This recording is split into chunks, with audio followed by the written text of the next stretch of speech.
Hey, Senda. Hey, Phil. Do you want to talk about the hero's journey? Yes, because I have returned, transformed. Now I am the celestial Panda queen, and I shall free the show from long episodes, and I will use my powers to bring outtakes and bonus outtakes to all of the listeners.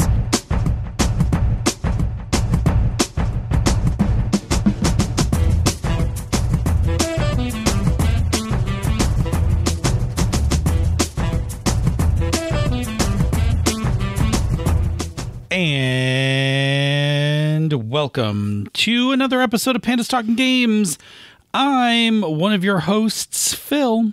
And I am your other host, Senda. Hey, and before we get started tonight, here's a word from one of our awesome sponsors. Up above, you see blood-red clouds boiling across the sky. I hear that you're about to go on an adventure. You know how Emma likes to have me running around worrying about things. You see armies at your back, dwarven, elven, human. You see all the races under your command, and you wickedly smile back at yourself. We can do this the easy way, or we can do this the hard way. And you see this light being shattered into 7 different pieces. It's not worth the risk. Just say it's part of my inquisitive nature. I have been following you for a very long time. Do you want to count down? 3, 2, 1. Now. And you feel the ball drop out from beneath you.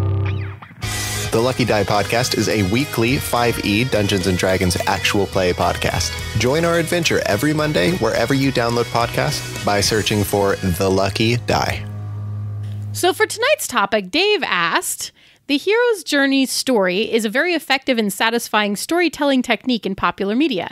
Can it be used in RPGs? Given the fact that the GM does not control the, quote, hero in an RPG like a writer controls a character in a film/book/TV show, what tips or tricks do you have that can help a GM simulate the hero's journey? And it goes without saying that a campaign or one-shot perspective would be welcomed. Yeah, Dave, you ask and we listen. Your topic is so perfectly crafted that we're just going to basically run with this as the entire show topic. So I'm going to talk tonight about the hero's journey in campaigns.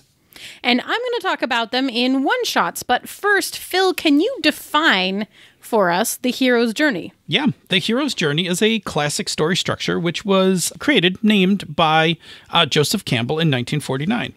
It's a framework that is independent of genre that has some of the following features in it, right? So there's somebody who's going to become the hero. Mm-hmm. They are going to leave whatever mundane life they have to undertake an adventure. Often, they are met with by a helper or a mentor. They are often on this adventure that they go upon changed, right? Mm-hmm. And sometimes undergo a transformation. And then eventually, to come full circle, they return home, like in their new transformed state. So there have been a number of scholars who have worked on the hero's journey since Campbell's initial work. All of them around the same framework. Some of them have different numbers of steps of the framework. Some of them have different names for them, but essentially it's all the same. But I like Campbell's definition of the hero's journey best, which was a hero ventures forth from the world of common day into a region of supernatural wonder. Fabulous forces are there encountered, and a decisive victory is won. The hero comes back from this mysterious adventure with the power to bestow boons on his fellow man. So I can easily think of a number of stories that jump out at me with this. But the hero's journey is not the only show in town, is it? No, so this is only one kind of heroic story framework. There is also a heroine's journey, which has a slightly different structure. For our discussion tonight, we're going to just render the word hero to be genderless, right? Amen. Like this is just the structure that we are talking about. It does not assume anything on behalf of the person that it applies to, right? So we're going to say anyone of any gender can be a hero and undertake this hero's journey for our purposes of this discussion this evening. Amen. I agree. Beyond our purposes, too. Like, in general. I mean, in general, absolutely. I mean, I think that... yes. It's really interesting. Like, we can talk about Captain Marvel as that. There's like interesting bits, but it also actually follows the heroine's journey. Anyway. Yeah. Depends on how you break it down, right? So. Yep. I just don't want anyone to think that based on the fact that there's a heroine's journey, that somehow the hero's journey is somehow inherently masculine or something, right? It's just not. It is. We can actually discuss this because part of the reason that there is a heroine's journey is because there are some parts of the hero's journey that are inherently our perception of masculine, but that doesn't mean that a masculine person has to do them. We don't have to go into that. No, that's perfect. You're right. We don't have to go deeper into that. You are 100% correct. But there's nothing about gender that precludes somebody from being in this framework. Correct. Yes. Good. That's what we're trying to say. That is actually also true for the heroine's journey. Yes. Yeah. Okay. Yep. So anyway, good. So to make now that we've covered that, to make this as digestible as possible, we're going to talk about one of the best known hero's journeys for our culture and our generation, which is Luke Skywalker's story in episodes 4, 5, and 6. Yes. So let's do a quick breakdown, because if you haven't seen them at this point, I'm just going to say spoilers. No. That's but like, I think, but you've all also seen like, really, people. Okay, so here's our quick breakdown. So Luke is our hero, right? But he lives a normal life of a moisture farmer on Tatooine.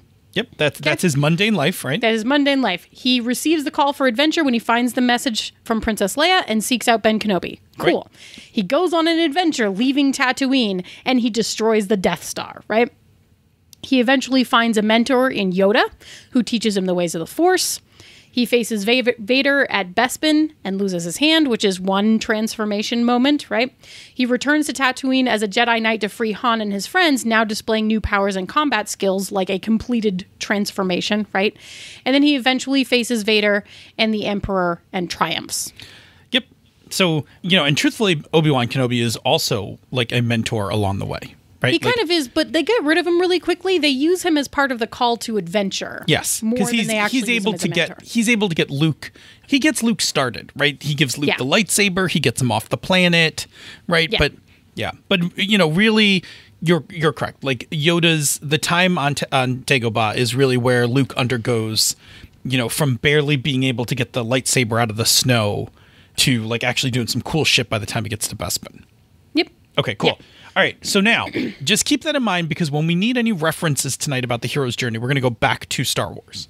Yes. Okay, so now jumping back over to tabletop RPGs, we can actually see that this framework is pretty easy to apply in a RPG, right? Because journeys, supernatural worlds, challenges, transformations, right? Those are tropes in a lot of different games that we play, and rightfully so, because the hero's journey has influenced a lot of the media that forms this, that kind of feeds into tabletop RPGs, right?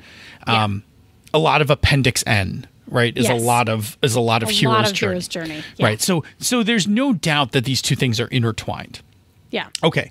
But there's a challenge that we actually have with this framework when it comes to tabletop RPGs, and that is the hero's journey is often a story about a single character, a hero. Yep.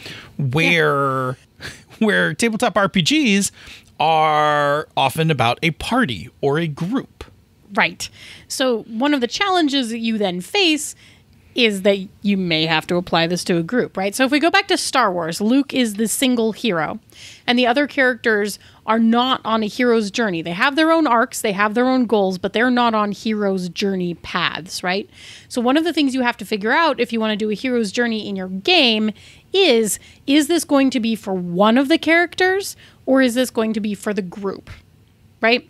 So if you do it for the group, it could be something like a squadron of rookie pilots, or like a group of kids who have all found mysterious power armors, etc. Like, as long as you can kind of keep them in the same place of the hero arc at the same time, right? Then you can do it for a group all at once. But having defined what the hero's journey is, let's actually jump into the easier of the two types of games, and let's talk a bit about how a hero's journey would work in a campaign. Yep. The hero's journey is actually a pretty easy campaign structure, right?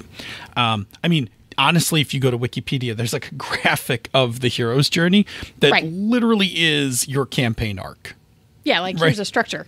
Just Go. Just literally tack on your adventures around the circle. Yeah. And you'll be good, right? So the reason this works is, right, a campaign has multiple sessions, right? So it makes this framework incredibly satisfying, right? We have you have the luxury of time to play out some of the hero living their mundane life, right? So if we, again, to go back to episode 4, right, we get to see Luke doing some pretty boring tasks in the beginning, right? Like he's buying the droids, he's cleaning them up, right? Before he gets his like call for adventure, right? Because we need to kind of see a little bit of this mundane life, right? He's whining like as he's ought to do. Anyway. I want much more than this provincial life. Like, yes, thank you. And then the campaign format gives us like all the sessions we need to kind of explore the hero's journey and the emotions that go with it, right? The triumphs, the transformation. Like it makes the transformation really satisfying because we go from not being awesome to becoming awesome, that kind of thing, right? Yeah. And we have we have that space to kind of grow out all those emotional attachments. Now, I'm going to go a little off script here for a second. The challenge you have as a GM is that, as opposed to the writer, is that the writer's in complete control of what's going to happen to the character on the hero's journey. Yep. You very well could die in an RPG the hero's journey. Yep. You, as the GM, need to decide how important the completion of the hero's journey is, and to what level will you kind of, for lack of a better term, protect the protagonist on this journey.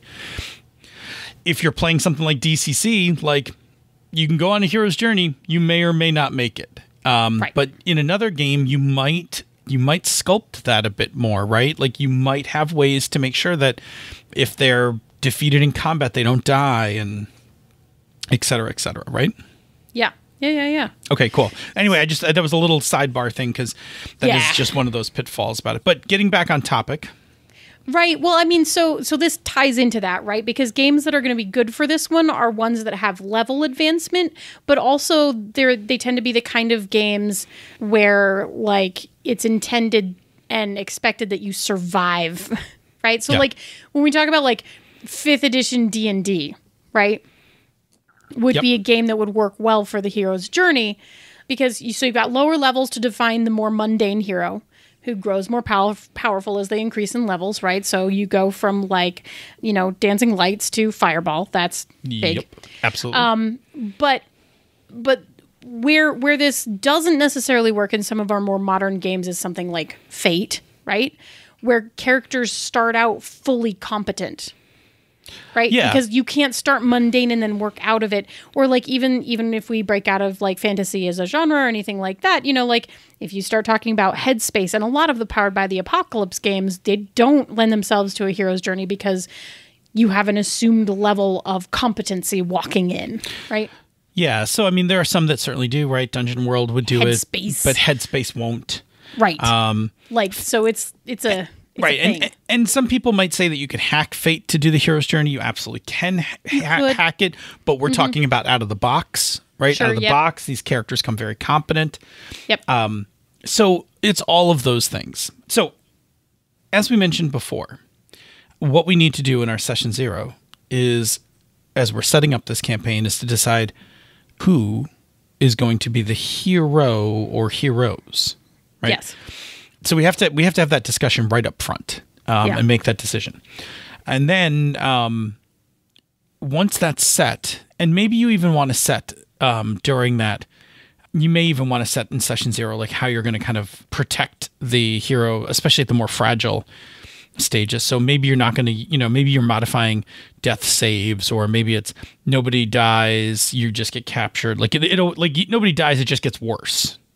Right? Like, Right. Okay. It could be that.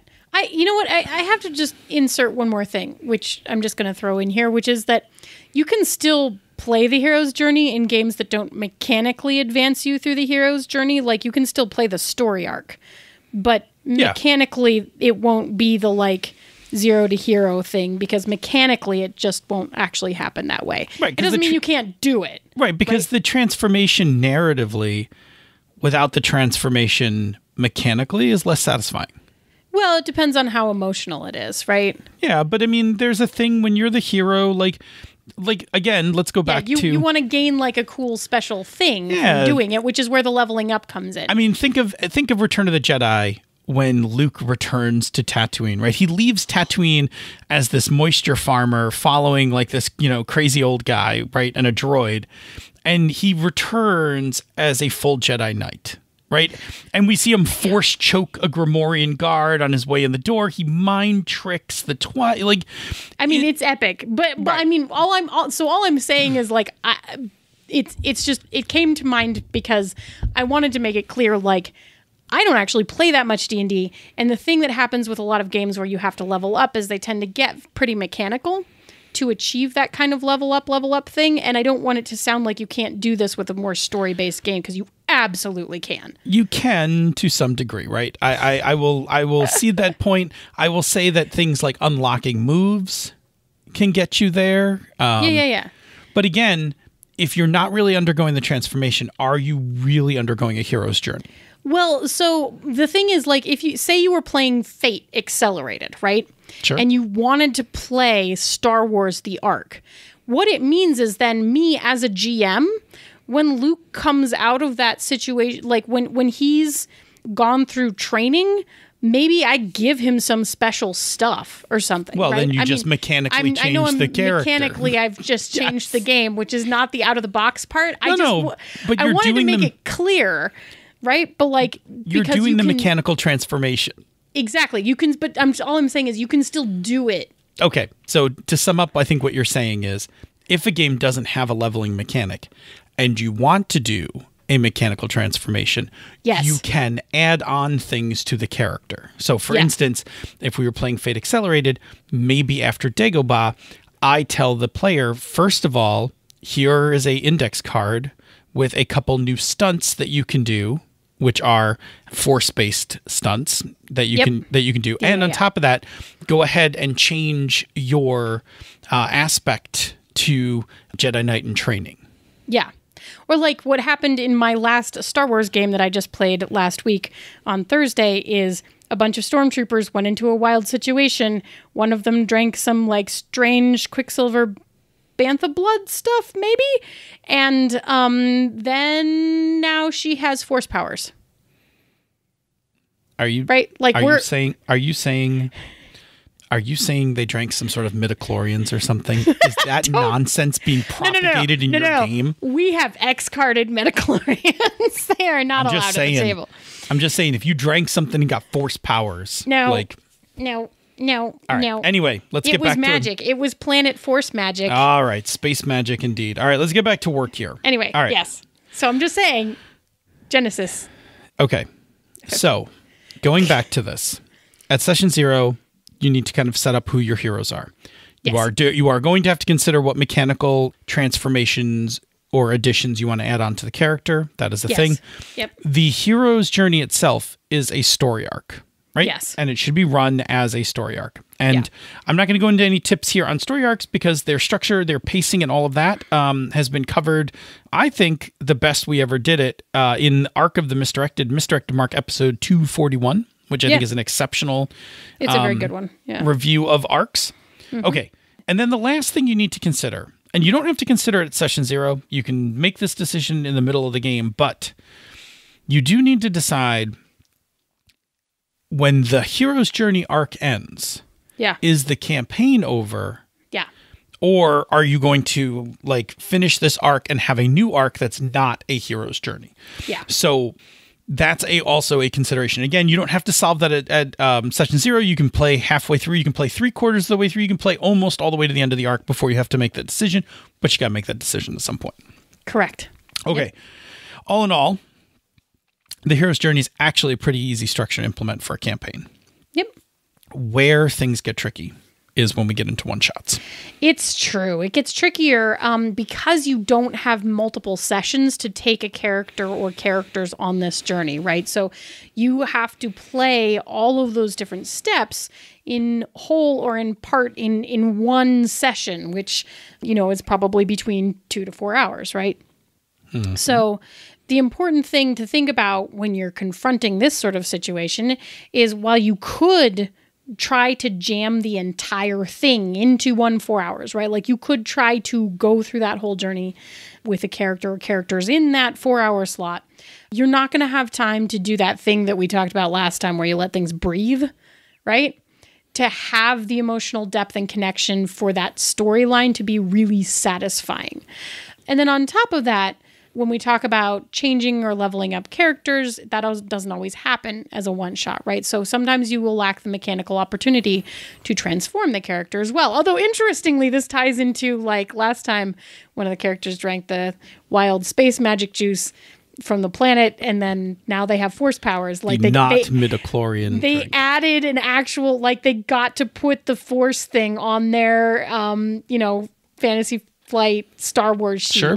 And now they have a force die and stuff. So talk about transformation. Anyway, moving right along.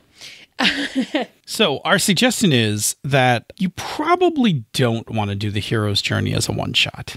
Yeah, maybe not the entire thing, right? So if we look at the hero's journey, we agree, we discussed this, and we agree. We think that the first part is your best bet, right? So this is the mundane, right? So your mundane hero takes off on an adventure, accepts the call to adventure, right? So if we go back to Star Wars and we think about this as a one shot, that means you're playing out episode 4 instead of like the Empire Strikes Back. That doesn't sound like a very fun one shot because everything is hard and bad. And then at the end of it, everything is very bad. Right? Right? Or like if you did Return of the Jedi as a standalone, like I love that movie, don't get me wrong, but if you walk into the beginning of it and you're already a Jedi Knight and you just have to save people, like it doesn't have the same emotional impact and it doesn't have the transformation, right? Like because you haven't seen these people grow and evolve into that. It's just sort of their final battle, right? Yeah. And you could totally do that. And sometimes we do. Right? When Sure. we're just like, we're going to take this super powerful character and go in. It's not a hero's journey story. No, it's not. So I think if you're going to take a piece of the hero's journey and do it as a one shot, then you would do like the beginning into the call to adventure and like play out that bit just like, A New Hope. Yeah. Yeah, exactly. So yeah, The New Hope has plenty of action. And again, like you said, there's a call to adventure. There's an actual thing you do, right? Like rescue the princess from the Death Star. Yes, even if your 4-hour session doesn't go any further than that, that's still pretty interesting. You went from nobody to rescuing the princess. Yes. Right? Yep. So that's good. And it also hints at greater things to come, right? And we don't actually, in a one-shot, get to play those parts, but we get the emotional satisfaction of knowing that, like, we've started this character on a journey. Right. And it's one of those situations in which it can be better to leave them wanting a little more than to have jammed everything in and, leave them going, meh. Yep, absolutely. So the other thing to think about, though, is if you are at a convention that does long con formats, which is like 3 interlocked sessions, then you could do a full hero's journey, right? You could basically cut it up exactly like Star Wars, run 3 connected one-shots that span that journey. And then you can also take the opportunity between those different sessions to have level up moments so that you have that transformation path across there too. Yep. And when we start talking about transforming, we need to transform the show to the closing. But first, Senda, you're going to tell us about another show on the Misdirected Mark Network. I am indeed. On the lounge, Doc finds the best of the brightest, the most fun game designers and sits down to have a cool chat with them. You never know what conversation is going to come up on the lounge, but they're all very interesting. Indeed they are. Say, Senda, where can people reach us on the internet? Well, you can find us on Twitter at Pandas Talk Games. You can find us in the Misdirected Mark forums, which is forums.misdirectedmark.com, where, if you're there, you should write a something so that you don't accidentally get deleted when we clear out the spam bots. Like, make sure you've introduced yourself. Also, enter to win the dice bags, because that's still going. Cool, yeah. And if you don't like either of those options, you can always drop us an email, panda@misdirectedmark.com. And Phil, once they have that information or have connected with us in one of those places, what can they do with that? Much like Dave, you can send us your topics. We love In fact, we thrive on doing the show talking about the things that you find interesting. It's so much so that we are like 98% locally sourced from you all, which we absolutely love. Only the freshest organic topics for us. Absolutely. So yeah, please send us your topics. We'll put it together in a show and we'll talk about it. And then you'll have the satisfaction of all of a sudden hearing your question asked on the podcast. There's no rhyme or reason to it, so you'll never know when it's going to happen. It'll always be a surprise. If you like what we do here or elsewhere on the Misdirected Mark Network, please support our Patreon campaign. Go to patreon.com/MMP. It really does make a difference for helping us keep the lights on. Patrons get all sorts of things. First and foremost, you're going to get access to the bonus outtakes from the show. You are going to get the after show from Misdirected Mark, and you are going to get right into the Misdirected Mark Slack channel, which is full of awesome humans talking about games and being very funny. In addition, you can branch out from that. You can play some Minecraft with us if that's a thing you're into. There are the occasional giveaways, as Encoded Design sometimes likes to drop GIFs into the feed. We have one that's not quite ready, but it's getting there. This is a mystery to me.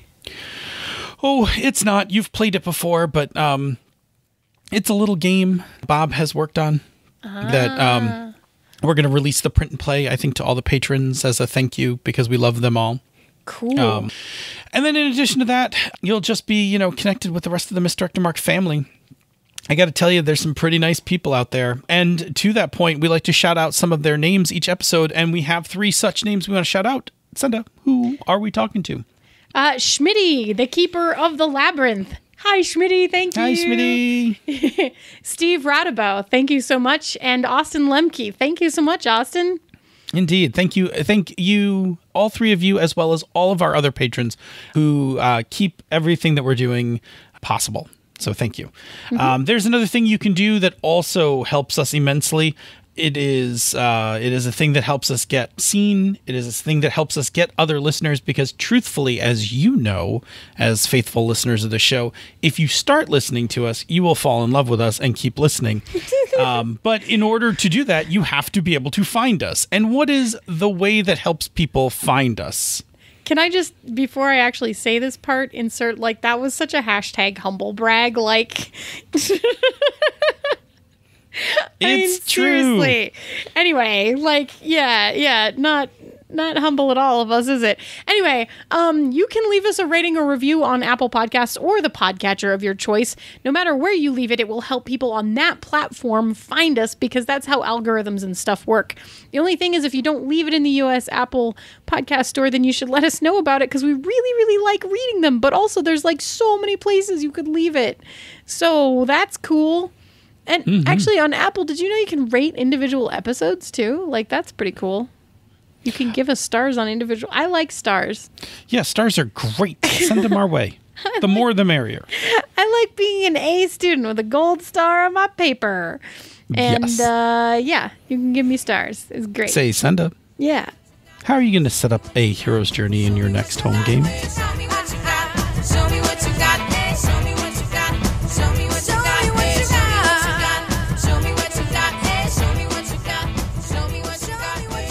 This show is a joint production of She's a Super Geek and Misdirected Mark Productions, the media arm of Encoded Designs. Show me what you got, eh? Show me what you got. Show me what you got, eh? Show me what you got. Show me what you got, eh? Show me what you got. Show me what you got. Clicky, click, click, click. This click is brought to you by the letter C. Are we really doing this again? For chocolate. Because we were eating chocolate pre-show. The funny part about this is that we already had one aborted click in which he already used that line. Yes. And here we are again.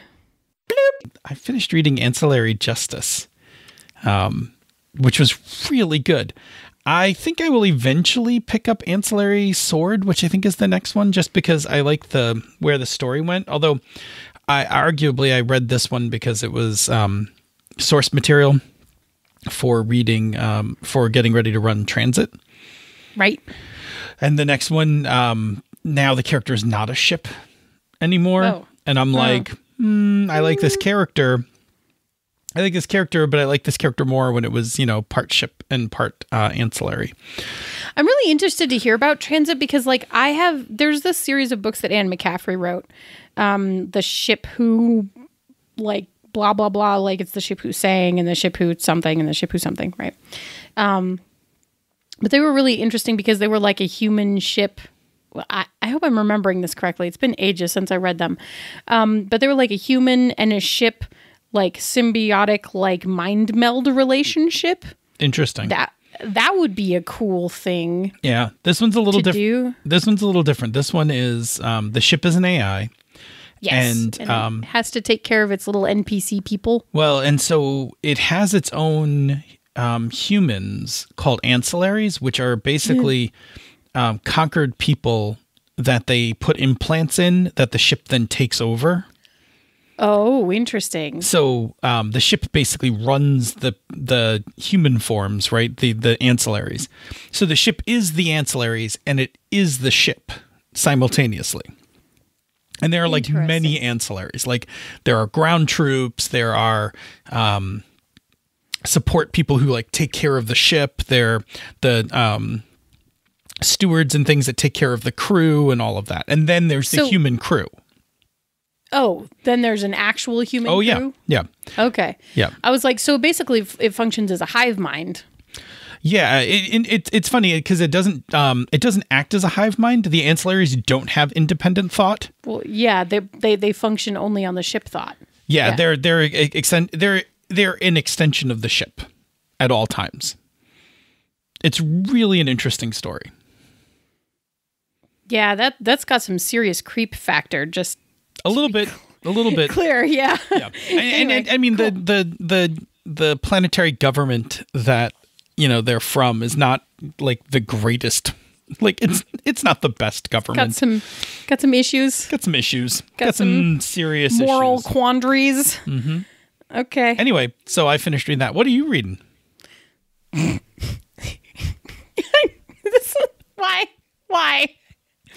Why? Let's see. I'm reading something from Archive of Our Own, and I think that's all I'm going to say tonight. Are you reading fanfic? Yes. Bloop. That's only 6 minutes. We should just get started. Oh, otherwise we could unpack it further. No, we're cool here. We're cool. We're all Everything's good. fine. We're all good. That's not a hint. We're all good. Okay, there's a gas leak. Let's just move right along. Bloop. Are you ready? Maybe. I guess you better meow. All right, so wait. I guess laugh at your face. All right, so since we're not talking about what it is, okay, is it good? I'm 21 chapters in, so yes. First of all, I'm just amazed that somebody has cranked out 21 chapters on this topic. I think it's two people writing together, and wow, it's really good. And when we're talking about chapters, we're not talking about like a page and then calling it a chapter. We're talking about like these are actual chapters. Like I have probably read about 250 pages of this so far. Wow. And it's on your phone because I know you, yes. right? Because yes. Well, because it's archive. It's not like in print. It's a website. Do you know Archive of Our Own? No. It is. It's just fanfic. It's all fanfic. It's a fanfic archive. I see. Every now and so if then I'm you looking just for gotta something dip to be into shipped, I can just go there and find it? Yes. And then you go see who shipped it. Interesting. I discovered it when I was reading a lot about Loki. Ah, yes. This one is not about Loki. No, it's not, since you said that name out loud.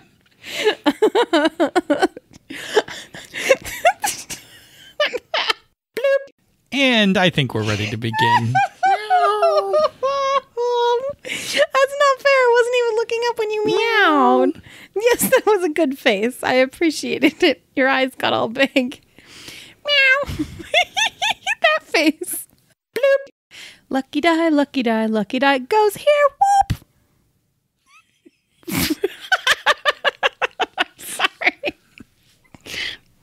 Awesome. You didn't like my lucky die? No, I loved it. I loved it. I loved the womp at the end. Womp. I'm feeling really giggly tonight. It doesn't bode well for the I can show. tell. It's your fault. It is your fault. You put me in that space. You did the thing. Bloop. Show me what you got. Show me what you got. Show me what you got. Show me what you got. I'm thinking now. about it. I'm thinking about it. That was fun. So what do you got? 22 minutes? Please. No, I'm kidding. Oh, why do you do that? Like 38. It's like 38, 48. Yes. Yeah, it's like just about 39. So that's good. That's good length. You right? really gave me like a heart attack there for a second. Diabolical. No. Bloop. So, should we stop recording now or what? I think so. Can you say goodbye? Bye. Bye. And stop. I think he actually stopped it like mid-end or bye. Anyway, bye.